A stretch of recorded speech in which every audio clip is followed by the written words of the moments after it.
भारत में सामाजिक पृष्ठभूमि और समाजशास्त्र का उद्भव विषय पर पिछले पाठ में आपने सीखा कि भारत में समाजशास्त्र पश्चिमी समाजशास्त्र से काफी प्रभावित रहा है।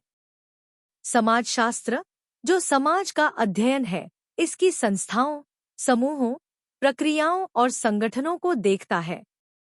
इसकी उत्पत्ति पश्चिम में ज्ञानोदय काल के दौरान हुई, जो यूरोप में महत्वपूर्ण सामाजिक, वैज्ञानिक और तकनीकी परिवर्तन का समय था, जिसमें 1789 की फ्रांसीसी क्रांति भी शामिल थी। 14वीं से 18वीं शताब्दी तक फैली इस अवधि में गहन सामाजिक परिवर्तन आए, जो चुनौतीपूर्ण थे। सामंती राजतंत्रों और चर्च की शक्ति।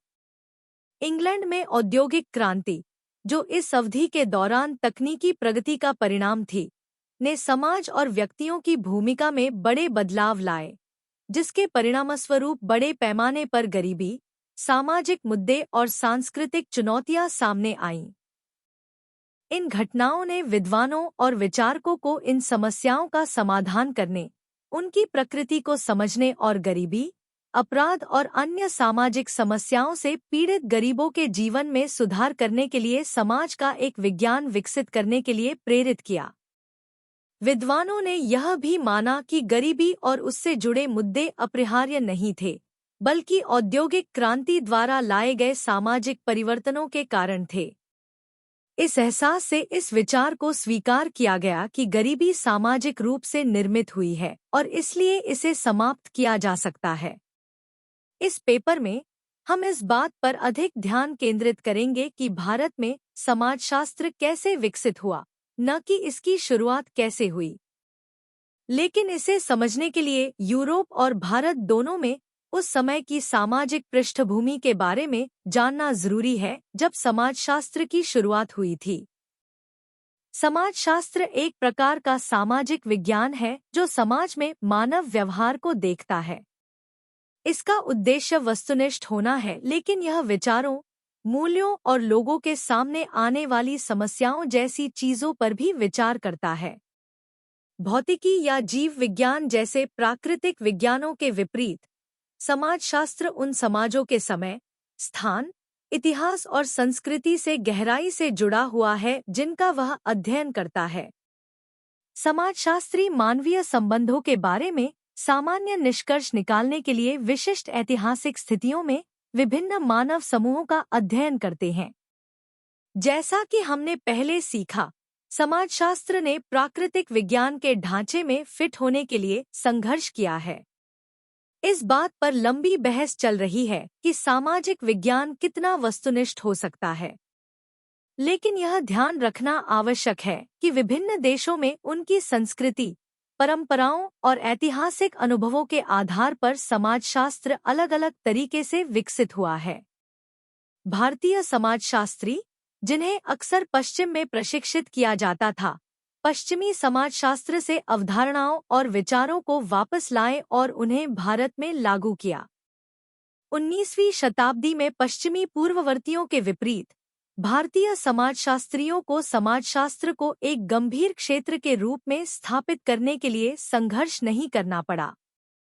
हालांकि पश्चिमी विचारों पर निर्भरता ने उन्हें इस बात को नजरअंदाज कर दिया कि पश्चिमी समाजशास्त्र औद्योगीकरण और सामाजिक परिवर्तनों की प्रतिक्रिया में उभरा।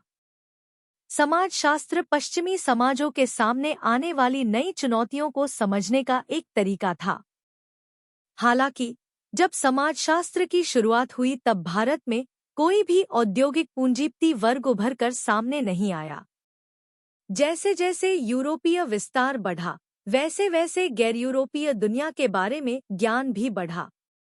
डार्विन के विकासवाद के सिद्धांत और प्रगति के विक्टोरियन विचार के प्रभाव में यह धारणा उभरी कि गैर यूरोपीय समाज विकास के विभिन्न चरणों का प्रतिनिधित्व करते हैं।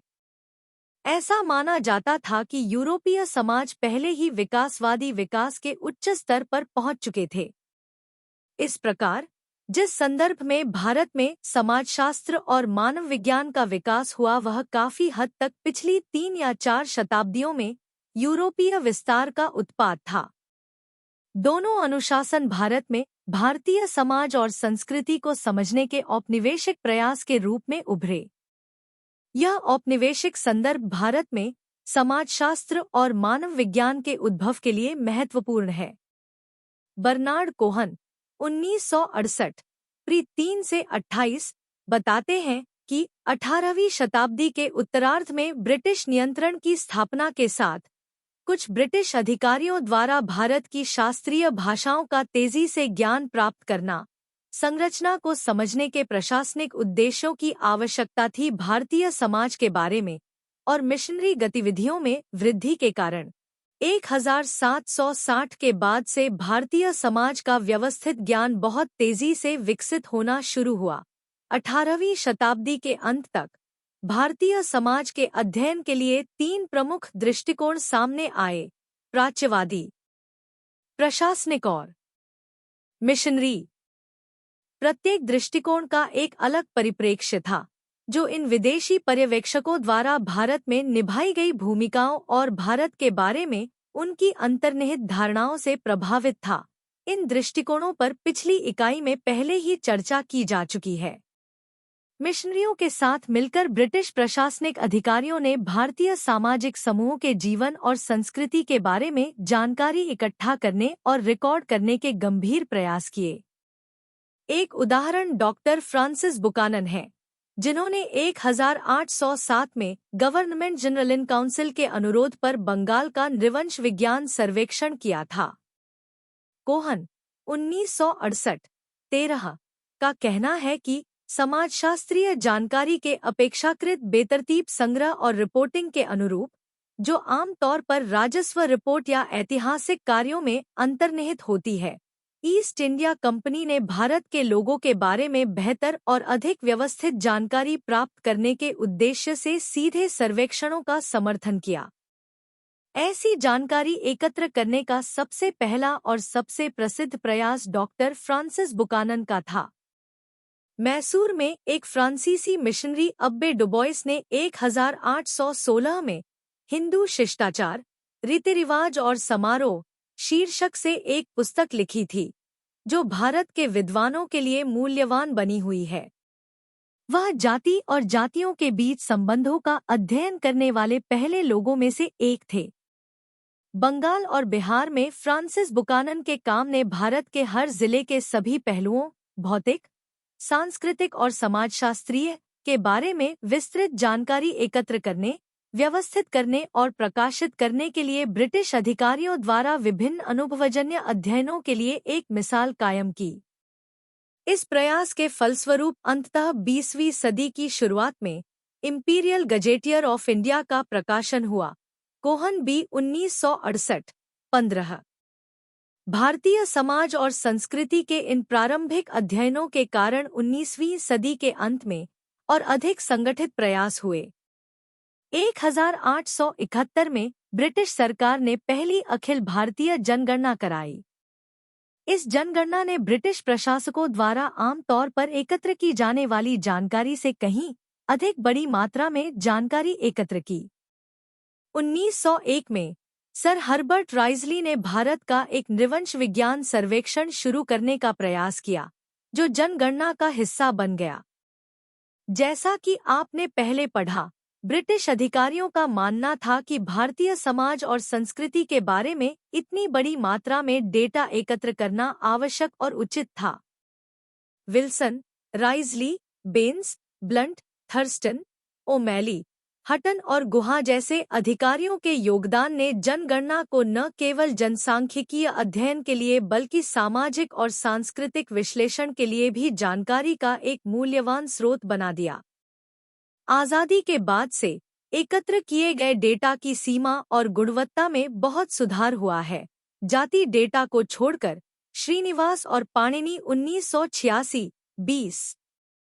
हालांकि जनगणना ने समाज में महत्वपूर्ण गड़बड़ी पैदा की। इसने भारतीय समाज में परिवर्तन की ताकतों को जन्म दिया, विशेषकर जाति व्यवस्था को प्रभावित किया और इसका गहरा प्रभाव पड़ा। प्रत्येक जनगणना में जातियों और उनके पदानुक्रम पर डेटा एकत्र करने के प्रयासों से जातिगत आत्मजागरूकता बढ़ी और उच्च पदों के लिए जातियों के बीच प्रतिस्पर्धा बढ़ गई। यह प्रयास आमतौर पर इन जातियों की उनके क्षेत्रों में आर्थिक स्थिति में सुधार के साथ हुआ। प्रत्येक जाति ने जनगणना को सामाजिक गतिशीलता के लिए सरकारी अनुमोदन प्राप्त करने के अवसर के रूप में देखा। जनगणना अधिकारियों को उच्च दर्जे का दावा करने वाले जाति नेताओं से कई आवेदन प्राप्त हुए। 1941 की जनगणना में आर्थिक कारणों से जाति को एक श्रेणी के रूप में शामिल नहीं किया गया था। हालांकि 1951 में ही अनुसूचित जाति और जनजाति को छोड़कर जाति के आधार पर डेटा रिकॉर्ड करना आधिकारिक तौर पर बंद कर दिया गया था। श्रीनिवास और पाणिनि 1986-21 इंडोलॉजिकल अध्ययनों ने ब्रिटिश विद्वानों और अधिकारियों द्वारा योगदान दिया और प्रेरित किया, जिनका उद्देश्य भारतीय समाज और संस्कृति को गहराई से समझना था। के.एम. कपाड़िया 1954-11 का कहना है कि 1776 की शुरुआत में ब्रिटिश न्यायाधीशों के लिए पंडितों की मदद से अंग्रेजी में हिंदू कानून पर एक गाइड बनाया गया था। एक महत्वपूर्ण ब्रिटिश प्राच्यविद सर विलियम जोन्स ने प्रमुख योगदान दिया। उन्होंने संस्कृत और इंडोलॉजी का अध्ययन शुरू किया और 1787 में एशियाटिक सोसाइटी ऑफ बंगाल की स्थापना के लिए जाने जाते हैं। इस सोसाइटी ने प्राचीन और मानवशास्त्रीय हितों पर केंद्रित एक पत्रिका प्रकाशित की। संस्कृत के अध्ययन से न केवल इंडोलॉजी बल्कि भाषाशास्त्र, तुलनात्मक पौराणिक कथाओं और तुलनात्मक कानून जैसे अन्य क्षेत्रों को भी बढ़ावा मिला। एक अन्य महत्वपूर्ण विकास भारत में ब्रिटिश शिक्षा की शुरुआत और उसका प्रभाव था। इसने विभिन्न सामाजिक परिवर्तनों की शुरुआत की, जैसे भारतीय बुद्धिजीवियों और राजाराम मोहन रॉय और ईश्वर चंद्र विद्यासागर जैसे सुधारकों के बीच सती, बाल विवाह, अशिक्षा, गरीबी और हिंदू धर्म की कठोरता जैसे सामाजिक मुद्दों के बारे में जागरूकता बढ़ाना। ब्रिटिश संस्कृति के साथ मुठभेड़ और मैक्स मुलर जैसे विद्वानों द्वारा प्राचीन भारतीय ग्रंथों की व्याख्या ने भारतीय अभिजात वर्ग की आत्मजागरूकता को बढ़ाया और परिष्कृत किया। इससे भारतीय संस्कृति का आलोचनात्मक मूल्यांकन और पुनर्व्याख्या हुई, जिससे सामाजिक सुधार को बढ़ावा मिला। भारतीय समाज और संस्कृति पर कई अन्य अध्ययन भी हुए हैं, जैसे ग्राम अध्ययन और कानूनी अध्ययन, जिन्होंने सामूहिक रूप से भारत में समाजशास्त्र और मानव विज्ञान के उत्थान और विकास के लिए आधार तैयार किया है। अगले भाग में आप भारत में समाजशास्त्र के विकास और व्यावसायीकरण के बारे में जानेंगे। बॉक्स 2.01 स्वतंत्रतापूर्व भारत में समाजशास्त्री और मानव विज्ञानी। श्रीनिवास और पाणिनि 1986, 16 से 55 ने एक बहुत ही महत्वपूर्ण बिंदु पर जोर दिया है। उनके अनुसार यह कहना अतिशयोक्ति नहीं होगी कि भारत में स्वतंत्रतापूर्व काल में संख्या में बहुत कम होने के बावजूद समाजशास्त्रियों और मानव विज्ञानियों ने शिक्षकों, शोधकर्ताओं और आलोचकों के रूप में अपनी उपस्थिति दर्ज कराई। उन्होंने ऐसा तब किया जब उनके विषय अच्छी तरह से स्थापित नहीं थे और उनके पास शोध के लिए बहुत अधिक धन नहीं था। उन्होंने उस समय अनुसंधान और डेटा संग्रह के मामले में बहुत कुछ हासिल किया जब विश्वविद्यालय के प्रोफेसर का मुख्य कार्य छात्रों को व्याख्यान देना और उनकी जांच करना था। 2.31 पेशे के रूप में समाजशास्त्र का विकास और विकास। भारत में समाजशास्त्र और मानव विज्ञान का विकास 3 व्यापक चरणों में हुआ है।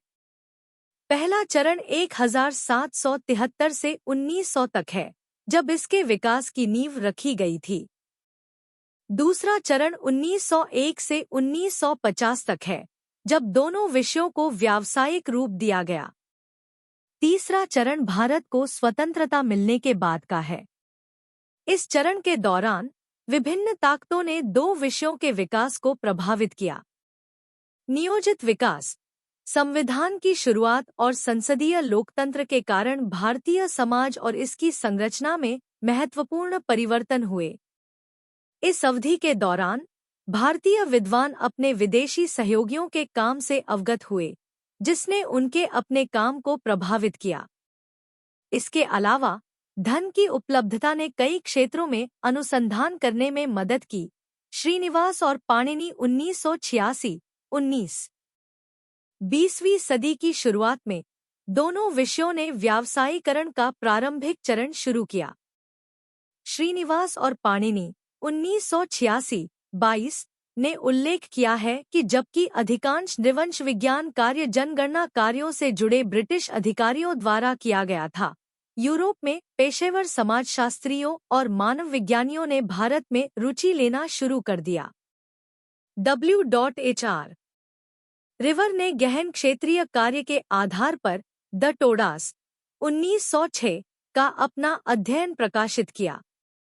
यह आधुनिक सामाजिक मानव विज्ञान परंपरा में पहले मोनोग्राफ में से एक था। रिवर ने 1901 से 2 की सर्दियों में दक्षिण भारत में नीलगिरी पहाड़ियों की एक जनजाति टोडास के बीच अपना क्षेत्रीय कार्य किया और भारत में उनकी रुचि लगभग 1922 में उनकी मृत्यु तक बनी रही। उन्होंने भारत पर पत्र भी प्रकाशित किए, जैसे कि मैन इन इंडिया पत्रिका के पहले अंक 1921 में भारत में हाइपरगैमी, रिश्तेदारी और विवाह की उत्पत्ति। W.J. पेरी द्वारा संपादित उनकी मरणोपरांत कृति सोशल ऑर्गेनाइजेशन 1924 का उद्देश्य कलकत्ता विश्वविद्यालय में व्याख्यान के एक पाठ्यक्रम के रूप में दिया जाना था। उनके 2 छात्र G.S. घुरे और K.P. चट्टोपाध्याय ने भारत में समाजशास्त्र और सामाजिक मानव विज्ञान की एक शाखा के विकास में महत्वपूर्ण भूमिका निभाई। उनका प्रभाव G.S. घुरे और K.P. के कार्यों में भी जारी रहा। चट्टोपाध्याय, जो 1940 के दशक तक बॉम्बे और कलकत्ता विश्वविद्यालयों में महत्वपूर्ण शैक्षणिक पदों पर रहे। मालिनोवस्की और रेडक्लिफ ब्राउन का प्रभाव बाद में आया और वे द्वितीय विश्व युद्ध के अंत तक अपेक्षाकृत अज्ञात रहे। रेडक्लिफ ब्राउन ने अंडमान द्वीपवासियों का अध्ययन किया। इस अवधि के दौरान C. Bogle, M. मॉस और मैक्स वेबर जैसे कई यूरोपीय समाजशास्त्रियों ने द्वितीयक स्रोतों पर भरोसा करते हुए भारत पर लिखा। धनगारे 1998-37 का कहना है कि भारत में समाजशास्त्र और सामाजिक मानव विज्ञान के विकास और व्यावसायीकरण को 2 स्पष्ट चरणों में विभाजित किया जा सकता है, 1950 से पहले और उसके बाद। इसके अतिरिक्त 1950 से 52 के वर्ष एक महत्वपूर्ण ऐतिहासिक बिंदु हैं, क्योंकि यही वह समय था जब स्वतंत्र भारत ने अपने नियोजित विकास कार्यक्रम शुरू किए थे। 1950 से पहले का चरण कई स्तरों पर विभिन्न संश्लेषणों का काल था। विशेष रूप से दोनों विषयों की उत्पत्ति बॉम्बे और कलकत्ता में हुई, जो प्रतीकात्मक रूप से उपनिवेशवाद का प्रतिनिधित्व करते थे। यह विकास 20वीं सदी के दूसरे दशक में लगभग एक साथ हुआ। R. मुखर्जी 1977 1 से 193। 20वीं सदी के पहले 2 दशकों के दौरान 2 भारतीय विद्वान L.K. अनंत कृष्ण अय्यर और S.C. रॉय ने मानव विज्ञान में महत्वपूर्ण योगदान दिया। हालांकि दोनों में से किसी ने भी क्षेत्र में औपचारिक प्रशिक्षण नहीं लिया था, फिर भी उनका काम उल्लेखनीय था। अनंत कृष्ण अय्यर ने कोचीन और मैसूर की जातियों और जनजातियों और केरल के सीरियाई ईसाइयों का अध्ययन किया। रॉय, एक वकील, ने बिहार की कुछ जनजातियों पर विस्तृत अध्ययन लिखा और वह अपनी जनजाति के प्रबल समर्थक थे। 1921 में उन्होंने मैन इन इंडिया पत्रिका की स्थापना की, जो आज भी प्रकाशित होती है। उन्होंने caste, race and religion in India 1934 भी लिखी। भारत में मानव विज्ञान 1905 में एक नए मील के पत्थर पर पहुंचा जब ब्रिटिश सरकार नृवंश विज्ञान सर्वेक्षण स्थापित करने के लिए सहमत हुई। इन सर्वेक्षणों के परिणाम जिला गजेटियर्स और इंपीरियल गजेटियर ऑफ इंडिया 26 खंड कलकत्ता 1908 से 1909 में पाए जाते हैं, जिसमें प्रत्येक प्रांत की जनजातियों और जातियों का विवरण दिया गया है। भारत की विभिन्न जातियों, समुदायों और जनजातियों पर डेटा एकत्र करने, व्यवस्थित करने और विश्लेषण करने के लिए कई अन्य प्रयास किए गए। पिछले अध्याय में इन विकासों और स्वतंत्र भारत में समाजशास्त्र और मानव विज्ञान के विकास का एक संक्षिप्त विवरण प्रदान किया गया था। यह अनुभाग इन बाद के विकासों पर विस्तार से प्रकाश डालेगा। 2.4 स्वतंत्रता के बाद के भारत में समाजशास्त्र।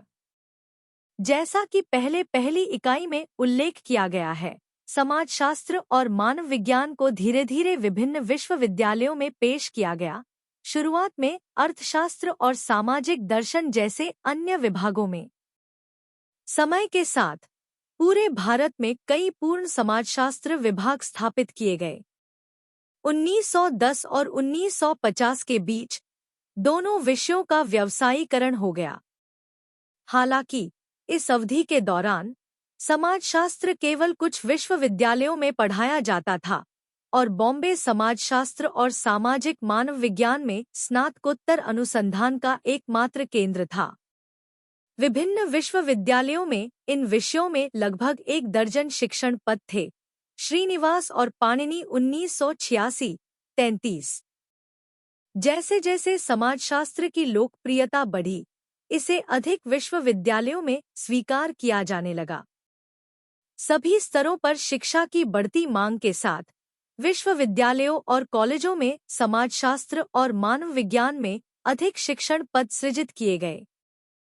समाजशास्त्र इस समय एक ऐसा विषय होने के नाते जो अर्थशास्त्र की तरह गणित और सांख्यिकी के ज्ञान से नहीं लिया गया था, छात्रों के एक बड़े वर्ग द्वारा इसे पसंद किया जाने लगा, जिन्होंने इसे एक नरम विकल्प माना। बाद में ही समाजशास्त्र पाठ्यक्रम अधिक मानकीकृत हो गया और कुछ विश्वविद्यालयों ने मास्टर स्तर पर अनुसंधान पद्धति और सांख्यिकी पढ़ाने का प्रावधान किया।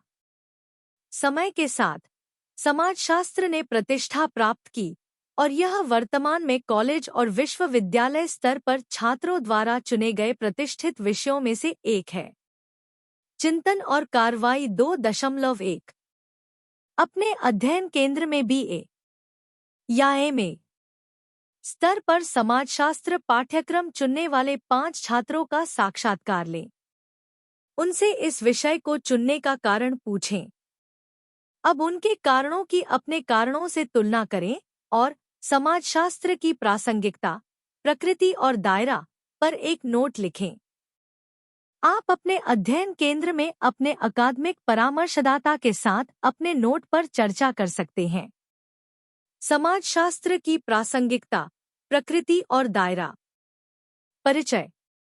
समाजशास्त्र समाज, सामाजिक संबंधों और सामाजिक संस्थाओं का व्यवस्थित अध्ययन हमेशा विद्वानों और छात्रों को समान रूप से आकर्षित करता रहा है।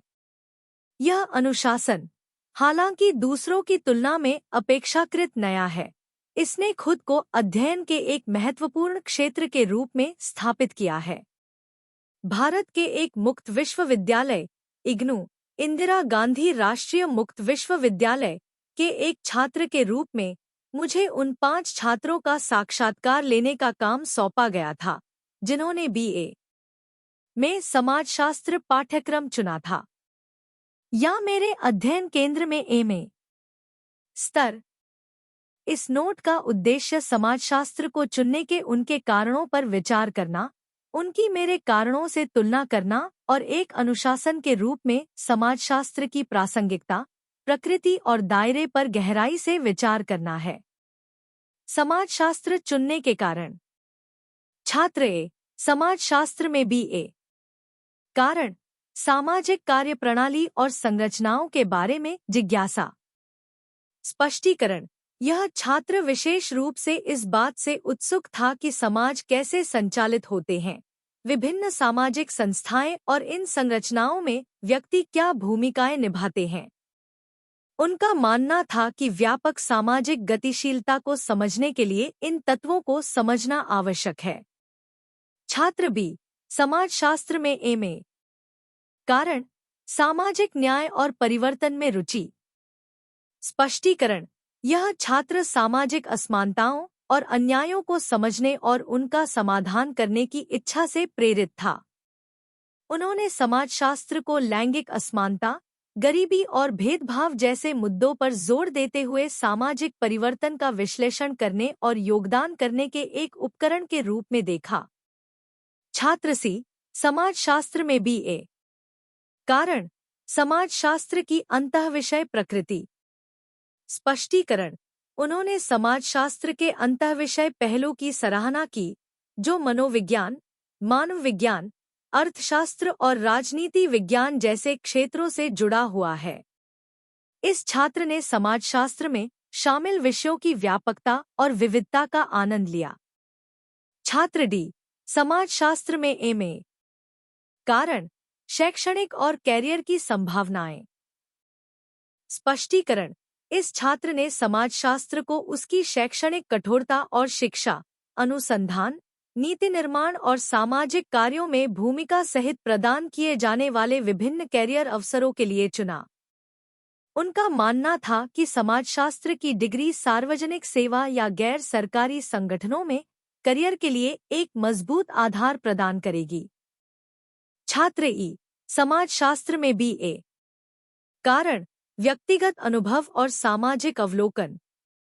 स्पष्टीकरण, अपने व्यक्तिगत अनुभवों और सामाजिक मुद्दों के अवलोकन से प्रभावित होकर यह छात्र इन घटनाओं को बेहतर ढंग से समझने और स्पष्ट करने के लिए समाजशास्त्र की ओर आकर्षित हुआ। उन्हें आशा थी कि वे सामुदायिक विकास और वकालत के काम में योगदान देने के लिए अपने समाजशास्त्रीय ज्ञान का उपयोग करेंगे। उनके कारणों की तुलना अपने कारणों से करना।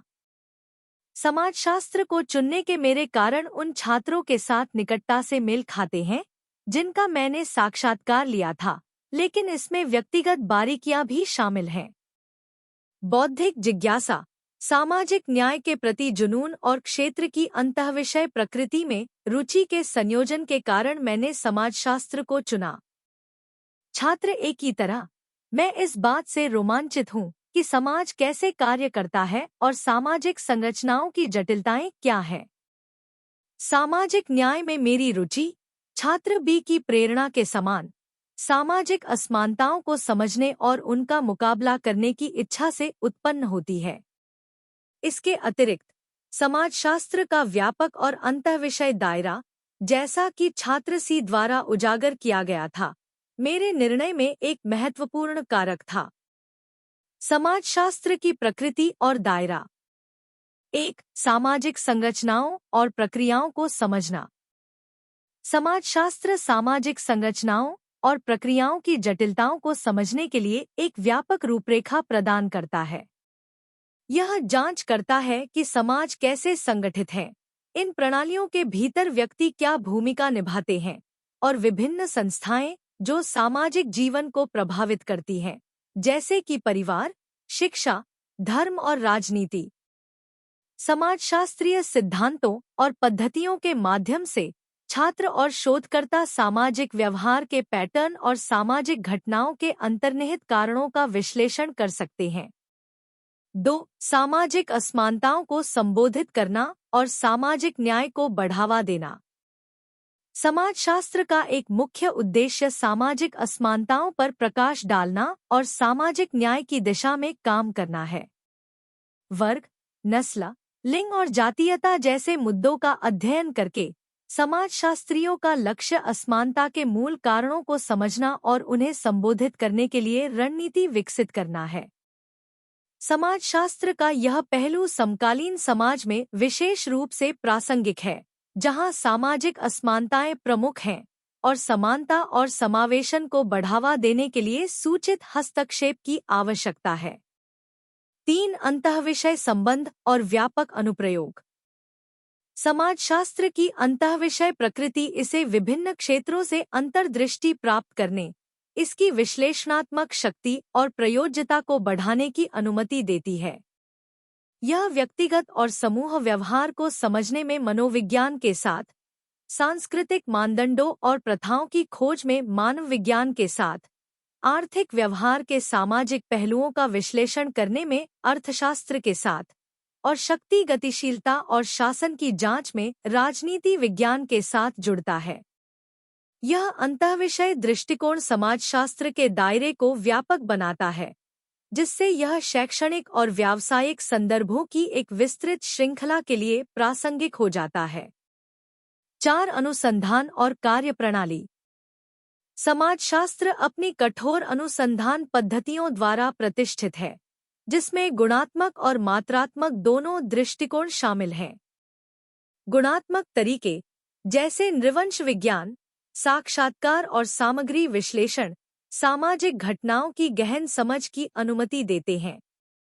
सर्वेक्षण और सांख्यिकीय विश्लेषण जैसे मात्रात्मक तरीके समाजशास्त्रीय सिद्धांतों का समर्थन करने के लिए अनुभवजन्य साक्ष्य प्रदान करते हैं। यह पद्धतिगत विविधता समाजशास्त्रियों को व्यापक और मजबूत अनुसंधान करने के लिए उपकरणों से सुसज्जित करती है। 5. समाजशास्त्रीय कल्पना और आलोचनात्मक सोच। सी. राइट मिल्स द्वारा प्रस्तुत समाजशास्त्रीय कल्पना की अवधारणा इस अनुशासन का केंद्र है। यह व्यक्तियों को व्यक्तिगत अनुभवों को बड़ी सामाजिक ताकतों के संदर्भ में देखने, आलोचनात्मक सोच और व्यक्तिगत जीवन और सामाजिक संरचनाओं के बीच संबंधों की गहरी समझ को बढ़ावा देने के लिए प्रोत्साहित करता है। यह परिप्रेक्ष्य छात्रों के लिए अमूल्य है, क्योंकि यह सामाजिक मुद्दों पर समग्र दृष्टिकोण विकसित करता है और उनके विश्लेषणात्मक कौशल को बढ़ाता है। 6. व्यावहारिक अनुप्रयोग और कैरियर के अवसर। समाजशास्त्र के व्यावहारिक अनुप्रयोग विशाल हैं, जो शिक्षा, स्वास्थ्य देखभाल, आपराधिक न्याय, सामाजिक कार्य और सार्वजनिक नीति जैसे विभिन्न क्षेत्रों में फैले हुए हैं। समाजशास्त्री सामुदायिक विकास, शहरी नियोजन और संगठनात्मक प्रबंधन में योगदान देते हैं। वे अनुसंधान संस्थानों, सरकारी एजेंसियों और गैर-लाभकारी संगठनों में भी महत्वपूर्ण भूमिका निभाते हैं। समाजशास्त्र की डिग्री के माध्यम से प्राप्त कौशल, जैसे कि आलोचनात्मक सोच, अनुसंधान दक्षता और सामाजिक गतिशीलता की समझ, कई व्यवसायों में अत्यधिक मूल्यवान है। 7. वैश्विक और तुलनात्मक परिप्रेक्ष्य। तेजी से परस्पर जुड़ी हुई दुनिया में समाजशास्त्र मूल्यवान वैश्विक और तुलनात्मक दृष्टिकोण प्रदान करता है। यह जांच करता है कि विभिन्न समाज सामान्य सामाजिक मुद्दों और स्थानीय और वैश्विक समुदायों पर वैश्वीकरण के प्रभाव को कैसे संबोधित करते हैं। समकालीन सामाजिक चुनौतियों को समझने और उनसे निपटने के लिए प्रभावी रणनीति विकसित करने के लिए यह वैश्विक दृष्टिकोण आवश्यक है। निष्कर्ष।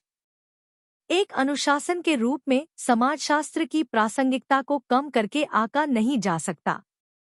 यह समाजों के कामकाज में महत्वपूर्ण अंतर्दृष्टि प्रदान करता है, सामाजिक असमानताओं को संबोधित करता है और अंतःविषय और व्यावहारिक अनुप्रयोग प्रदान करता है। समाजशास्त्र को चुनने के लिए जिन छात्रों से मैंने साक्षात्कार किया, उन्होंने जो कारण बताए, वे इसकी बौद्धिक अपील, सामाजिक प्रासंगिकता और व्यापक करियर संभावनाओं पर प्रकाश डालते हैं। मेरे अपने कारण इन प्रेरणाओं से मेल खाते हैं, जो सामाजिक गतिशीलता की गहरी समझ को बढ़ावा देने और सामाजिक परिवर्तन में योगदान देने में अनुशासन के महत्व को रेखांकित करते हैं। समाजशास्त्र की प्रकृति और कार्यक्षेत्र में विषयों और पद्धतियों की एक विस्तृत श्रृंखला शामिल है, जो इसे अध्ययन का एक गतिशील और बहुमुखी क्षेत्र बनाती है। जैसे जैसे समाज विकसित होता जा रहा है, सामाजिक मुद्दों के विश्लेषण और समाधान में समाजशास्त्र की भूमिका महत्वपूर्ण बनी रहेगी। समाजशास्त्र से जुड़ने से न केवल सामाजिक दुनिया के बारे में हमारी समझ समृद्ध होती है, बल्कि हमें एक अधिक न्यायपूर्ण और न्यायसंगत समाज को आकार देने में सक्रिय रूप से भाग लेने का अधिकार भी मिलता है। 1950 और 1960 के दशक के दौरान शिक्षण और अनुसंधान का विस्तार। भारत को स्वतंत्रता मिलने के बाद देश ने योजनाबद्ध विकास शुरू किया और राष्ट्रीय योजना आयोग की स्थापना की। इससे भारत में समाजशास्त्र और मानव विज्ञान की वृद्धि और विकास में महत्वपूर्ण परिवर्तन हुए।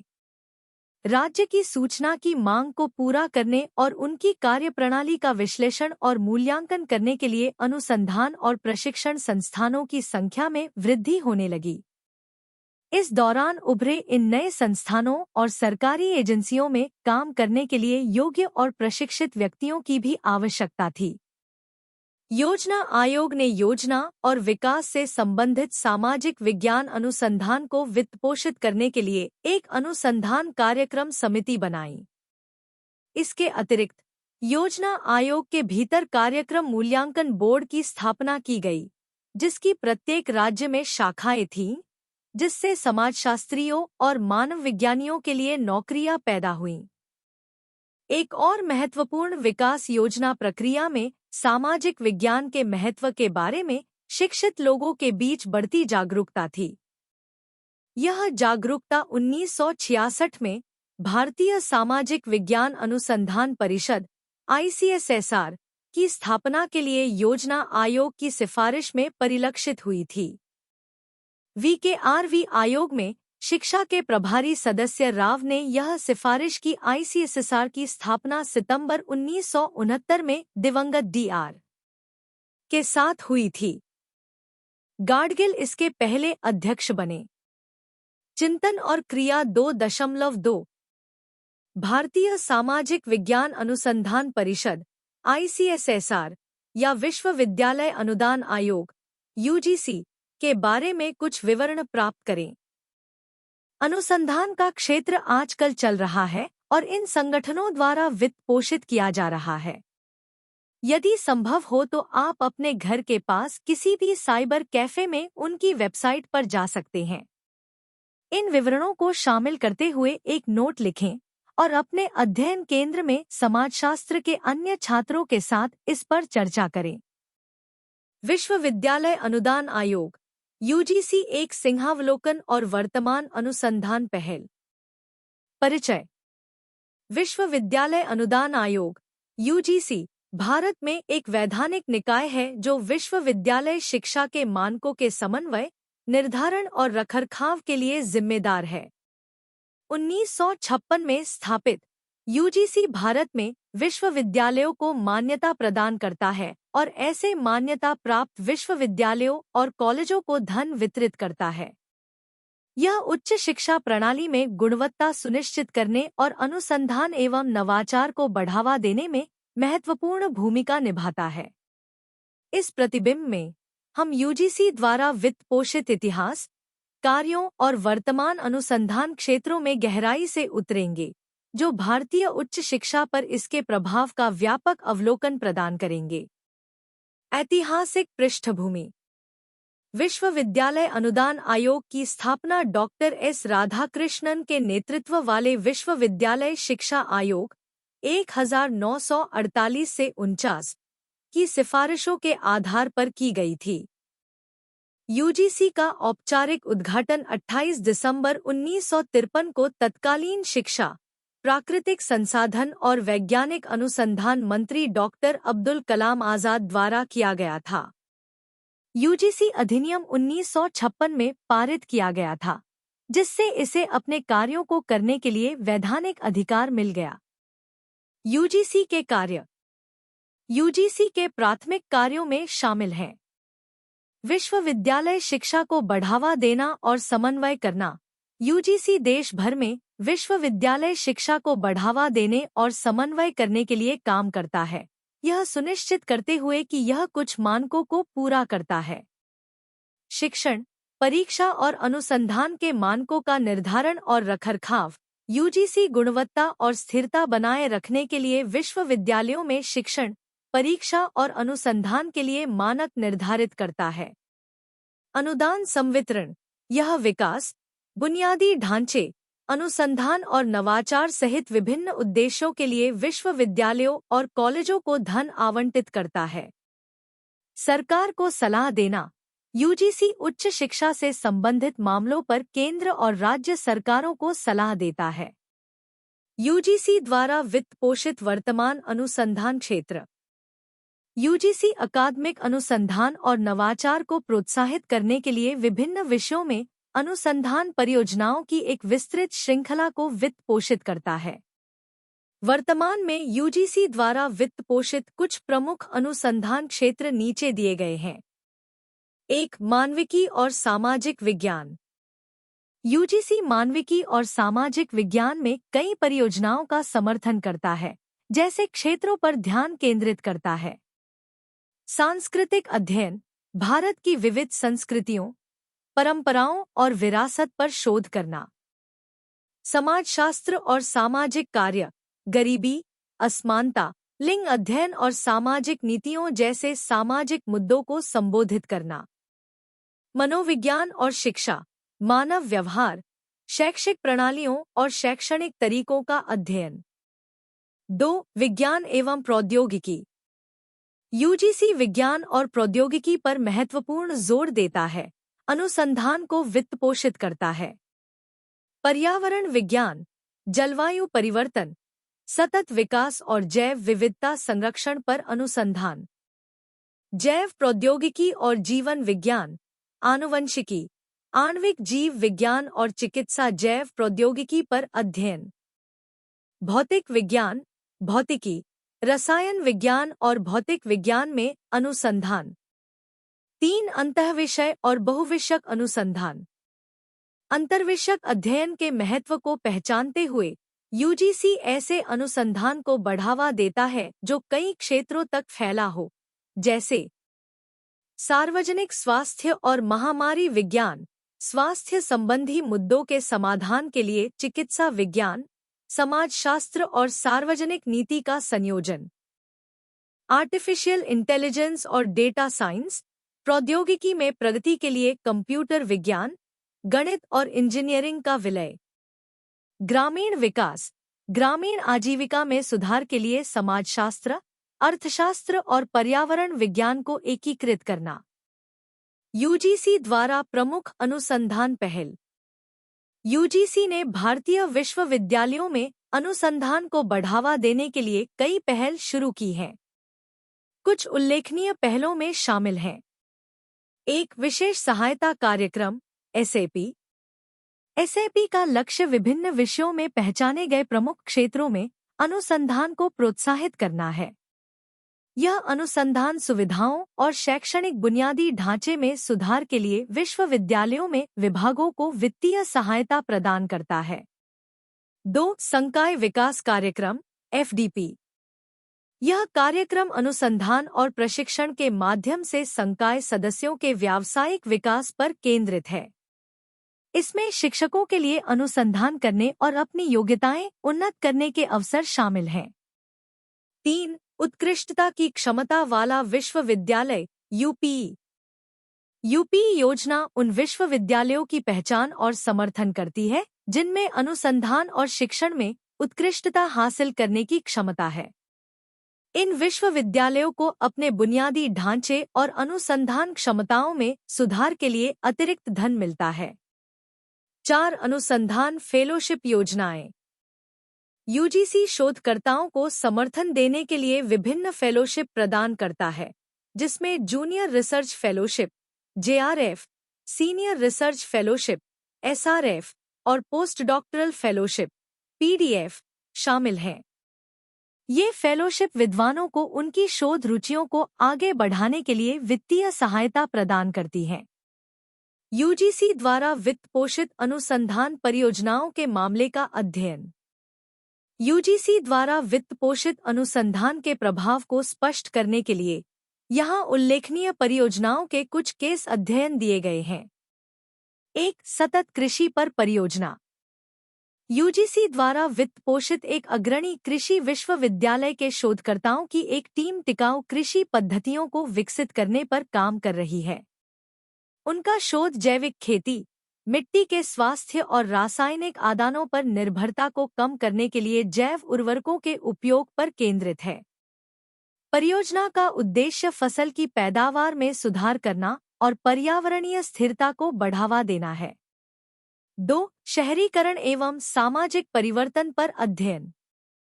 एक प्रमुख सामाजिक विज्ञान विश्वविद्यालय के शोधकर्ताओं ने भारत में सामाजिक संरचनाओं पर शहरीकरण के प्रभाव पर एक व्यापक अध्ययन किया है। यूजीसी द्वारा वित्त पोषित परियोजना प्रवासन, शहरी गरीबी और पारिवारिक गतिशीलता में बदलाव जैसे मुद्दों की जांच करती है। ये निष्कर्ष शहरी नीतियों और योजना को आकार देने में सहायक रहे हैं। 3. नवीकरणीय ऊर्जा में नवाचार। एक प्रतिष्ठित तकनीकी विश्वविद्यालय के वैज्ञानिकों के एक समूह ने यूजीसी से वित्त पोषण के साथ नवीकरणीय ऊर्जा में अभिनव समाधान विकसित किए हैं। सौर और पवन ऊर्जा प्रौद्योगिकियों पर उनके शोध से अधिक कुशल और लागत प्रभावी ऊर्जा प्रणालियों का विकास हुआ है। इस परियोजना का भारत की ऊर्जा सुरक्षा और स्थिरता लक्ष्यों पर महत्वपूर्ण प्रभाव है। भारत में उच्च शिक्षा और अनुसंधान पर यूजीसी का प्रभाव। यूजीसी के प्रयासों ने भारत में उच्च शिक्षा और अनुसंधान की प्रगति में महत्वपूर्ण योगदान दिया है। कुछ उल्लेखनीय प्रभावों में शामिल हैं। 1. उन्नत अनुसंधान आउटपुट।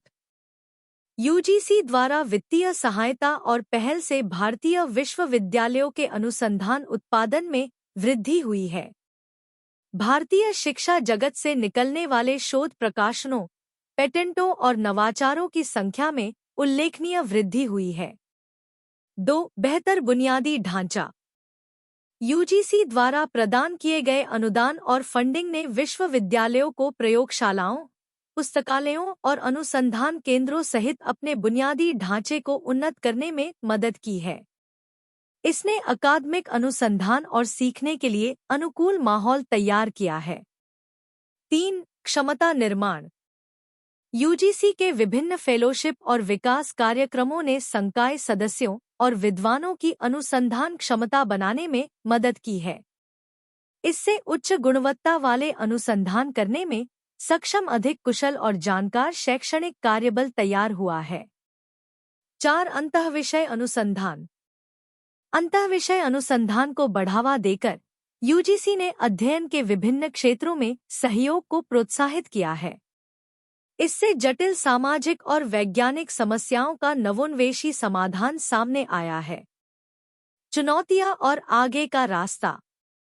अपने महत्वपूर्ण योगदान के बावजूद यूजीसी को अपने अधिदेश को पूरा करने में कई चुनौतियों का सामना करना पड़ता है। 1. संसाधन बाधाएं। सीमित वित्तीय संसाधन और बजट की कमी अक्सर सभी योग्य परियोजनाओं को वित्त पोषित करने की यूजीसी की क्षमता में बाधा डालती है। यह अनुसंधान पहल के दायरे और पैमाने को प्रभावित करता है। 2. प्रशासनिक बाधाएं। नौकरशाही प्रक्रियाएं और प्रशासनिक देरी धन के समय पर वितरण और अनुसंधान परियोजनाओं के निष्पादन में बाधा डाल सकती हैं। इन प्रक्रियाओं को सरल बनाने से दक्षता में वृद्धि हो सकती है। 3. गुणवत्ता सुनिश्चित करना। वित्त पोषित परियोजनाओं की संख्या में विस्तार करते हुए अनुसंधान की गुणवत्ता बनाए रखना एक निरंतर चुनौती है। उच्च मानकों को सुनिश्चित करने के लिए कठोर मूल्यांकन और निगरानी तंत्र आवश्यक हैं। 4. उद्योगात्मक सहयोग। अनुसंधान को व्यावहारिक अनुप्रयोगों में अनुवादित करने के लिए शिक्षा जगत और उद्योग के बीच सहयोग को मजबूत करना महत्वपूर्ण है। अकादमिक अनुसंधान की प्रासंगिकता और प्रभाव को बढ़ाने के लिए यूजीसी को उद्योग के साथ मजबूत संबंधों को बढ़ावा देने की आवश्यकता है। निष्कर्ष। विश्वविद्यालय अनुदान आयोग यूजीसी भारत में उच्च शिक्षा और अनुसंधान के परिदृश्य को आकार देने में महत्वपूर्ण भूमिका निभाता है। अपने विभिन्न वित्त पोषण कार्यक्रमों और पहलों के माध्यम से इसने ज्ञान और नवाचार की उन्नति में महत्वपूर्ण योगदान दिया है। चुनौतियों का समाधान करके और उच्च गुणवत्ता वाले अनुसंधान का समर्थन जारी रखकर यूजीसी अपने प्रभाव को और बढ़ा सकता है और भारत को अपने शैक्षिक और विकासात्मक लक्ष्यों को प्राप्त करने में मदद कर सकता है। समाजशास्त्र के छात्रों के रूप में यूजीसी के कामकाज और योगदान को समझने से हमें अपने देश के शैक्षणिक और अनुसंधान वातावरण में मूल्यवान अंतर्दृष्टि मिलती है। स्वतंत्र भारत में शिक्षित अभिजात वर्ग, सरकारी अधिकारियों और नीति निर्माताओं द्वारा समाजशास्त्र और सामाजिक मानव विज्ञान के महत्व की समझ में वृद्धि विश्वविद्यालय अनुदान आयोग यूजीसी द्वारा नए विभाग शुरू करने या मौजूदा विभागों का विस्तार करने के लिए प्रदान किए गए विकास अनुदान में परिलक्षित होती है। विकास के लिए यह उत्साह, जैसा कि धनगारे 1993-46 ने उल्लेख किया है, बड़े पैमाने पर 1950 के बाद भारतीय विश्वविद्यालयों में समाजशास्त्र और सामाजिक मानव विज्ञान के विकास और संस्थागतकरण की व्याख्या करता है। इस विकास का समर्थन करने के लिए यूजीसी ने भारत भर के विभिन्न विश्वविद्यालयों में नए पदों को मंजूरी दी। पंचवर्षीय योजना विकास अनुदान 1950 से पहले भारतीय समाजशास्त्र और सामाजिक मानव विज्ञान ने ब्रिटिश सामाजिक और सांस्कृतिक मानव विज्ञान में प्रमुख प्रवृत्तियों का अनुसरण किया, विशेष रूप से बी मालिनोव्स्की के कार्यात्मकतावाद के साथ अपने सांस्कृतिक फोकस के साथ। 1950 के बाद अमेरिकी ग्रामीण समाजशास्त्र ने ब्रिटिश प्रभाव के अलावा भारतीय समाजशास्त्र और सामाजिक मानव विज्ञान को भी प्रभावित करना शुरू कर दिया। आर मुखर्जी 1977-47। यह बदलाव अमेरिका के साथ बढ़ती बातचीत, विशेष रूप से फोर्ड फाउंडेशन की महत्वपूर्ण भूमिका और भारत सरकार द्वारा सामुदायिक विकास की विचारधारा और कार्यक्रम को स्वीकार करने के कारण था। फोर्ड फाउंडेशन ने 1951 और 1970 के बीच भारतीय योजना में सामुदायिक विकास की अवधारणा को सफलतापूर्वक पेश किया। सरकार ने इसे विशेष रूप से ग्रामीण क्षेत्रों में सामाजिक पुनर्निर्माण और विकास के लिए एक महत्वपूर्ण उपकरण के रूप में मान्यता दी। धनगारे 1993-47 के अनुसार इस सामुदायिक विकास पहल ने भारतीय सामाजिक वैज्ञानिकों, विशेषकर समाजशास्त्रियों और सामाजिक मानव विज्ञानियों के लिए रोजगार के अवसर पैदा किए। वे भारतीय गांवों का अध्ययन करने, सामुदायिक विकास कार्यक्रमों के प्रभाव का मूल्यांकन करने और इन कार्यक्रमों के प्रति गांव की प्रतिक्रियाओं को समझने के लिए अनुसंधान परियोजनाओं के लिए धन सुरक्षित कर सकते हैं। प्रशासनिक उद्देश्यों के लिए इन कार्यक्रमों की प्रभावशीलता का आकलन और मूल्यांकन करने के लिए बड़े पैमाने पर सर्वेक्षण आयोजित किए गए। इसके लिए भारतीय समाजशास्त्रियों और सामाजिक मानव विज्ञानियों को पश्चिम, विशेषकर संयुक्त राज्य अमेरिका में विकसित आधुनिक सर्वेक्षण अनुसंधान विधियों और अनुभवजन्य सामाजिक विज्ञान प्रक्रियाओं को सीखने की आवश्यकता थी। इन जरूरतों को पूरा करने के लिए भारत में समाजशास्त्र और सामाजिक मानव विज्ञान पाठ्यक्रम में अनुसंधान पद्धति पर पाठ्यक्रम जोड़े गए। बेटेल 1973, 224 से 31। हालांकि सामुदायिक विकास कार्यक्रमों ने भारत में समाजशास्त्र और सामाजिक मानव विज्ञान के विकास में योगदान दिया, लेकिन उनमें कमियां भी थीं। अधिकांश शोध अध्ययन गुणात्मक के बजाय मात्रात्मक थे और राज्य ने इन अध्ययनों को प्रत्यक्ष और अप्रत्यक्ष रूप से नियंत्रित किया। इसलिए ये अध्ययन पूरी तरह से परिपक्व नहीं हुए और 1950 के दशक के बाद भी अपनी विशिष्ट पहचान विकसित करने में विफल रहे। धनगारे 1980, 25 से 26 के अनुसार आधिकारिक समर्थन और फोर्ड फाउंडेशन की उदारता ने कई समाजशास्त्रियों और सामाजिक मानव विज्ञानियों को अध्ययन के इस क्षेत्र की ओर आकर्षित किया। इस शोध प्रवृत्ति में स्वाभाविक रूप से कुछ भी गलत नहीं था, लेकिन समस्या यह थी कि शोध प्राथमिकताएं काफी हद तक राज्य द्वारा तय की जाती थीं, जिनके कार्य और नीति संबंधी चिंताएं सामाजिक विज्ञान सेमिनारों और सम्मेलनों में परिलक्षित होती थी।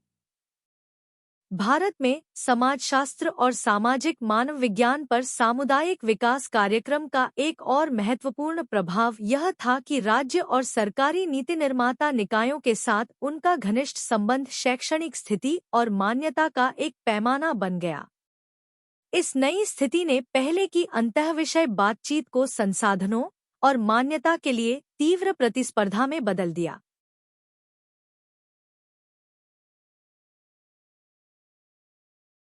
प्रतिष्ठान से सर्वोत्तम परियोजनाएं और असाइनमेंट प्राप्त करने के लिए विभिन्न सामाजिक विज्ञान क्षेत्रों के बीच तीव्र प्रतिस्पर्धा थी। इस प्रतियोगिता ने विभिन्न सामाजिक विज्ञान विषयों के बीच किसी भी अंतःविषय संवाद या सहयोग में बाधा उत्पन्न की, जिसके परिणामस्वरूप उनकी वृद्धि और विकास अलग-थलग और संकीर्ण हो गया। हालांकि उस समय अंतःविषय दृष्टिकोण के महत्व के बारे में काफी चर्चा हुई थी। सामाजिक विज्ञान 1970 तक अपनी सख्त सीमाओं के भीतर रहा।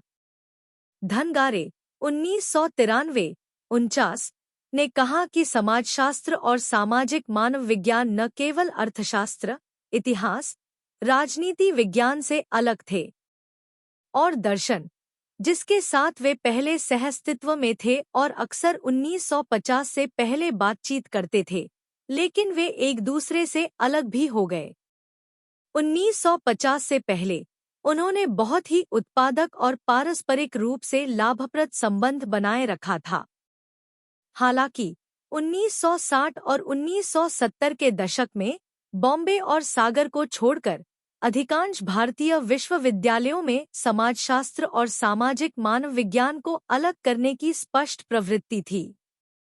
जवाहरलाल नेहरू विश्वविद्यालय, नई दिल्ली, NIHU, शिलांग और हैदराबाद जैसे नव स्थापित केंद्रीय विश्वविद्यालयों ने समाजशास्त्र और सामाजिक मानव विज्ञान के संयुक्त विभाग स्थापित करके पुराने पैटर्न का समर्थन किया।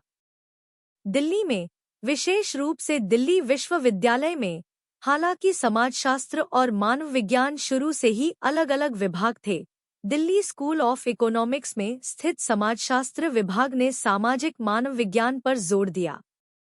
धनगारे 1993-49 के अनुसार समाजशास्त्र के साथ अंतःक्रिया के बिना मानव विज्ञान हमेशा के लिए नृविज्ञान तक सीमित हो गया था और भौतिक मानव विज्ञानी और सामाजिक सांस्कृतिक मानव विज्ञानी के बीच साझा कार्यालय स्थान और प्रशासनिक और वित्तीय नियंत्रण को छोड़कर बहुत कम समानता थी।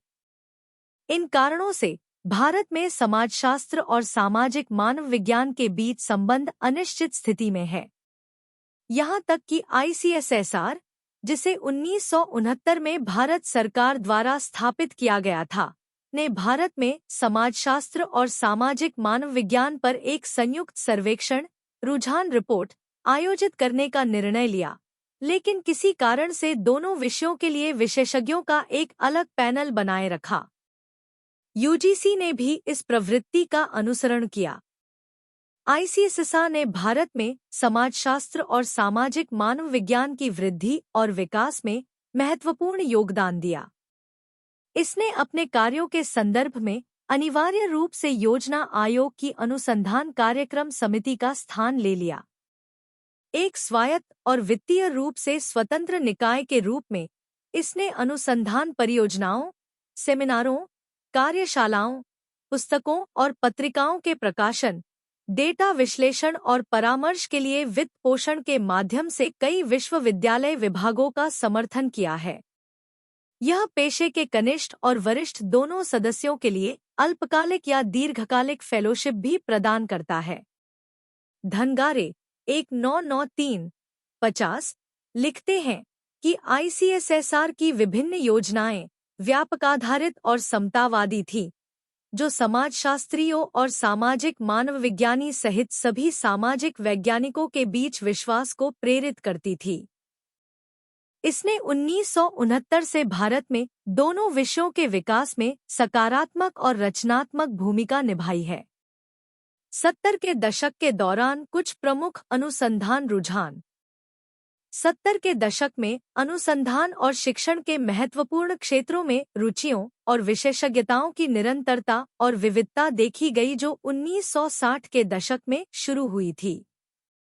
M.S. राव 1986 168 से 178 का कहना है कि जहां पहले के शोध में ग्राम समुदाय अध्ययन का बोलबाला था, वहीं कृषि संबंध, भूमि सुधार, किसानों, खेतिहर मजदूरों और अनुसूचित जातियों और जनजातियों जैसे मुद्दों में रुचि ने समाजशास्त्रियों और सामाजिक मानवविज्ञानियों का ध्यान आकर्षित करना शुरू कर दिया। 70 के दशक की समीक्षा 3 शीर्षकों के तहत की जा सकती है। आय, रुचि के क्षेत्र और विशेषज्ञता जो स्थापित हो गए। 2. रुचि के क्षेत्र जो विकसित हुए लेकिन अभी तक स्थापित नहीं हुए हैं। और 3. स्थापित क्षेत्रों में नए दृष्टिकोण का उद्भव।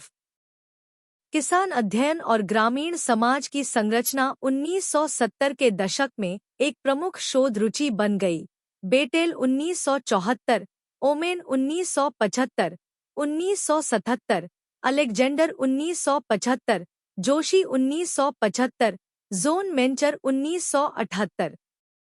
इन अध्ययनों ने पहले के अध्ययनों से ध्यान हटा दिया, जिनमें जाति और गांव की एकता पर जोर दिया गया था।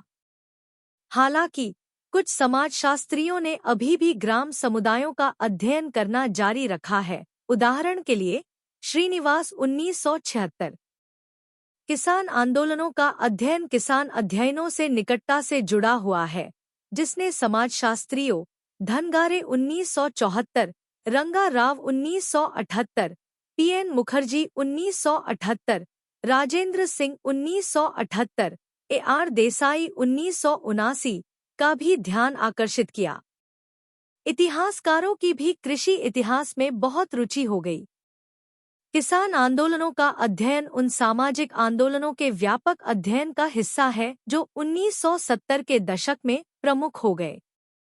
विभिन्न प्रकार के आंदोलनों जैसे पिछड़े वर्गों के आंदोलन और सांप्रदायिक आंदोलनों पर अध्ययन प्रकाशित किए गए। M.S. Rao 1978, 1979A, 1979B। 1970 के दशक में उभरे समाजशास्त्र में रुचि के 3 अन्य प्रमुख क्षेत्र थे। 1. औद्योगिक समाजशास्त्र, 2. शहरी समाजशास्त्र और 3. सामाजिक स्तरीकरण। औद्योगिक समाजशास्त्र में N.R. के कार्य।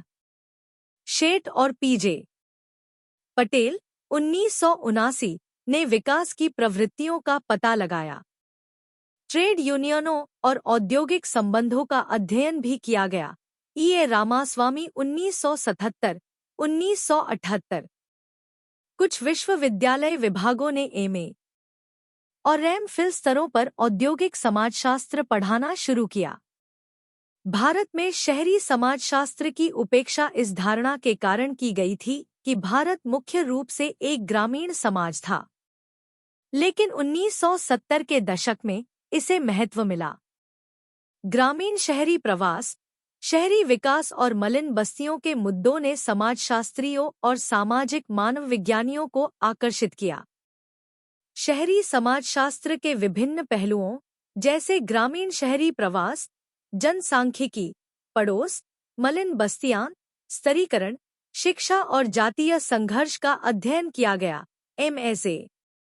Rao 1970, 1974, Sabharwal 1976, 1978, Sylvia Vatuk 1972, Richard Fox 1970।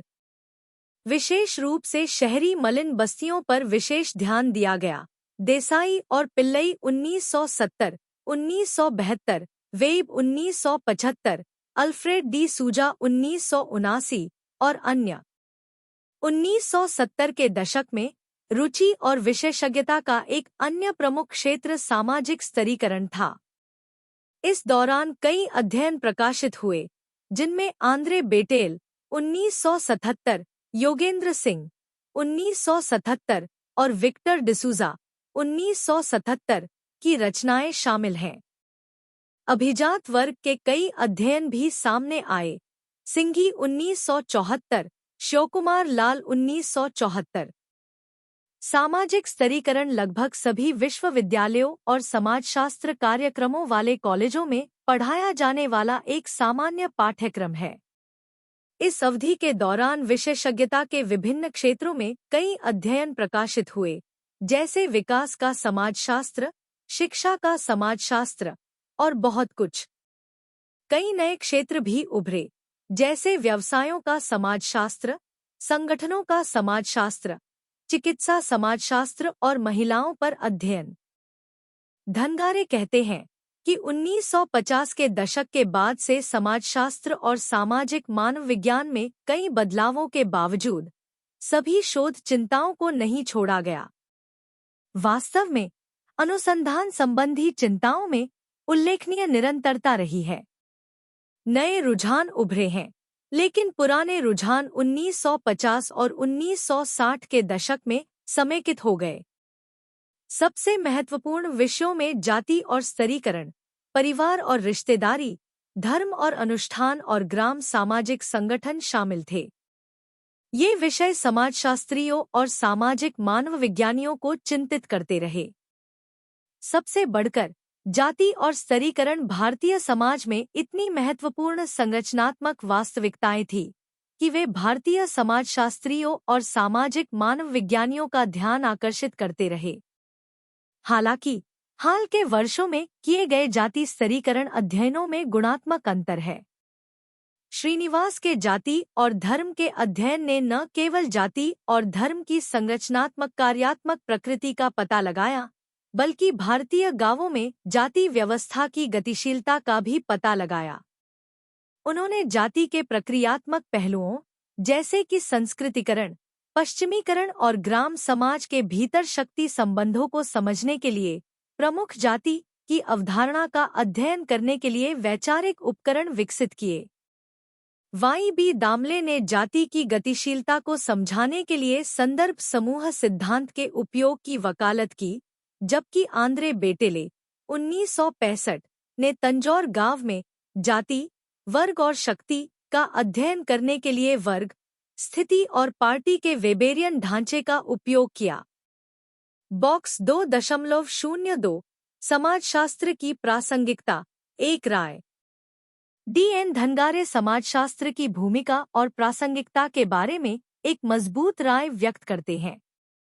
उनका कहना है कि भारतीय समाज में वंचितों का एक बड़ा वर्ग, जो गतिशीलता मार्ग के माध्यम से इसे बनाने में विफल रहा है, सामाजिक परिवर्तन के लिए वैकल्पिक गतिशीलता मार्ग का सहारा लेने जा रहा है। जुटाव की क्या संभावनाएं हैं, इसके कहां ले जाने की संभावना है, और क्या समाजशास्त्रियों सहित सामाजिक वैज्ञानिक परिवर्तन प्रक्रिया के केवल मूक, उदासीन दर्शक बने रहना पसंद करेंगे या वे कुछ हद तक इसमें योगदान देना चाहेंगे? ये कुछ ऐसे प्रश्न हैं जिनका समाजशास्त्र के पेशे को समग्र रूप से देरस्वेर शीघ्र ही समाधान करना चाहिए। फ्रांसीसी समाजशास्त्री लुई ड्यूमोंट ने अपनी प्रसिद्ध पुस्तक होमो हायरार्किकस 1970 में संरचनावादी पद्धति का उपयोग करके भारत में जाति का अध्ययन किया। उन्होंने 1970 के दशक में जाति अध्ययन में रुचि पुनर्जीवित की। उन्होंने हिंदू धर्म ग्रंथों और शास्त्रीय ग्रंथों में दी गई जाति की विचारधारा को समझने की आवश्यकता पर ध्यान केंद्रित किया। उन्होंने भारत में जाति व्यवस्था और ग्रामीण सामाजिक संरचना का अध्ययन करने के लिए एक इंडोलॉजिकल और संरचनावादी दृष्टिकोण के उपयोग की वकालत की। जाति और स्तरीकरण प्रणाली के विभिन्न पहलुओं ने समाजशास्त्रियों और सामाजिक मानव विज्ञानियों का ध्यान आकर्षित किया। 1950 के दशक के दौरान भारत में राजनीतिक विकास, सामुदायिक विकास कार्यक्रमों का प्रभाव, पंचायती राज, लोकतांत्रिक विकेंद्रीकरण और कई अन्य विकासों के दूरगामी परिणाम हुए। भारतीय समाजशास्त्री और सामाजिक मानव विज्ञानी भारतीय सामाजिक और ग्रामीण सामाजिक संरचना पर इन परिवर्तनों के प्रभाव का अध्ययन करने के लिए चिंतित थे। ग्रामीण समाज में जाति और शक्ति संरचना पर अध्ययन प्रमुख हो गया। 1960 और 1970 के दशक में ग्रामीण समाजशास्त्र के क्षेत्र में समाजशास्त्रीय अनुसंधान में एक नई प्रवृत्ति विकसित हुई। नए हित स्वतंत्रता के बाद से भूमि सुधार उपायों के माध्यम से शुरू किए गए ग्रामीण सामाजिक ढांचे में बुनियादी बदलावों पर केंद्रित थे। नए रुझानों ने किसानों के बीच वर्ग निर्माण, विभिन्न ग्रामीण स्तरों के बीच सामाजिक गतिशीलता और ग्रामीण क्षेत्रों में नए उभरते विरोधाभासों पर अधिक ध्यान दिया। यह नया चलन सूक्ष्म स्तर की पूछताछ से मैक्रो स्तर के विश्लेषणात्मक अभ्यासों की ओर स्थानांतरित हो गया।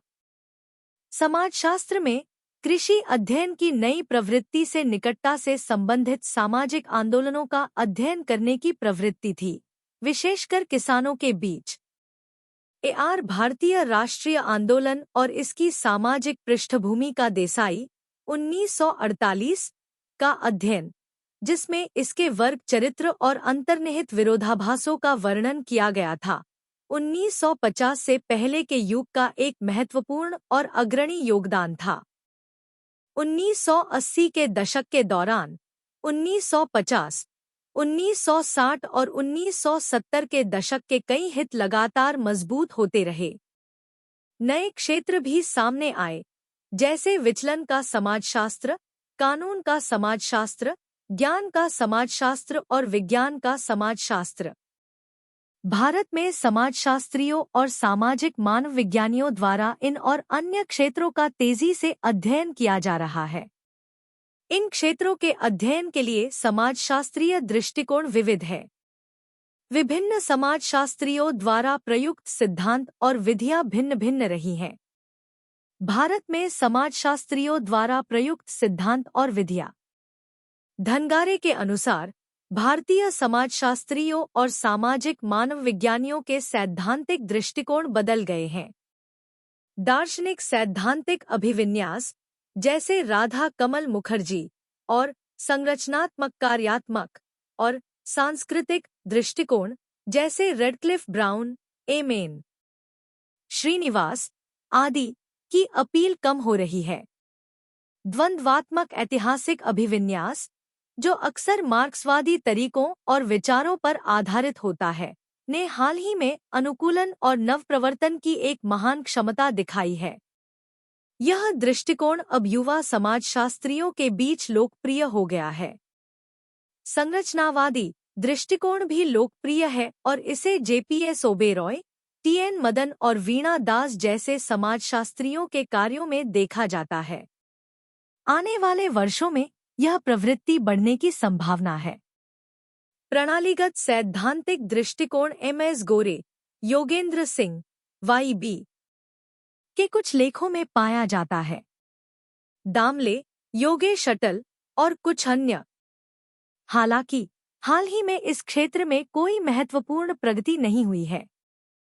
पीएन रस्तोगी साइबरनेटिक दृष्टिकोण के एकमात्र अनुयायी रहे हैं। ये भारत में समाजशास्त्र और सामाजिक मानवविज्ञान में अनुसंधान के कुछ मुख्य रुझान हैं।